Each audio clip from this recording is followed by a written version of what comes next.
नमस्कार सर्व शेतकरी मित्रांना। आणि हे बघा, अशा प्रकारे टमाट्याची वाढ झालेली आहे। आणि टमाट्याची वाढ जशी झाली तशी आपल्या विचारात वाढ वाहू द्या, कोणावर जळू नका। जशी पिकाची वाढ आपण करतो तशी आपल्या ज्ञानाची वाढ झाली पाहिजे।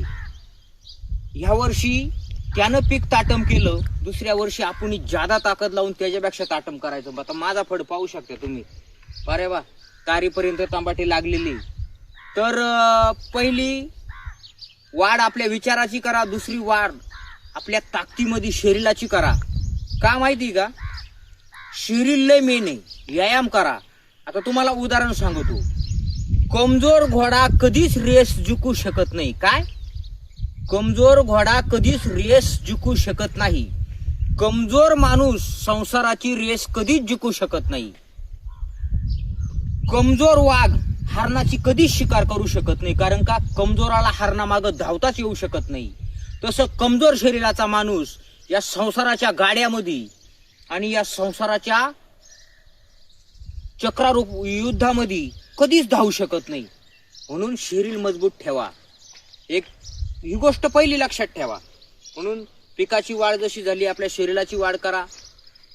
पिकाला जसे आपण कीटकनाशक मारितो कीड मारण्यासाठी, तशी आपल्या शरीरात अनेक रोगाच्या किडी, तसं आपण व्यायामाचं औषध मारायचं, शरीरातले सर्व कीटकनाशक मारून टाकायचे।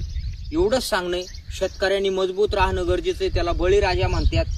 आणि पिकावर जसे आपण खताची वाढ करतो आणि जसं जसं पीक वाढतो, जसं जसं आपण खत टाकतो तसं तसं पीक वाढलं जातं, मजबूत होतं।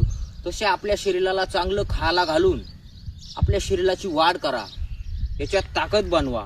दारू पिऊ नका। जसं शेतीत तण झालं का पीक कमजोर होतं, तसं ह्या विचारामध्ये तण झालं का विचारांचं पीक सुद्धा कमजोर होतं। जसं तांबाट्यांना करप्या येतो, जसं आपल्या विचारात जर वाईट विचार जर आले तर आपल्या शरीरावर आणि आपल्या नीतीवर आणि आपल्या विचारावर सुद्धा करप्या येऊ शकतो। म्हणून त्याला वेळेत औषध आहे, नीतीनं वागणं, न्यायानं वागणं आणि कोणचे पैसे न बुडवणं। म्हणून सावधान राहा। ही काळी आई एक दिवस भरपूर देणार आहे, सर्वांना देणार आहे, फक्त हिची सेवा करणं गरजेचं आहे।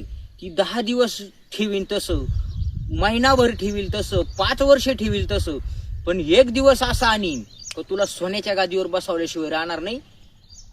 जय जवान जय किसान।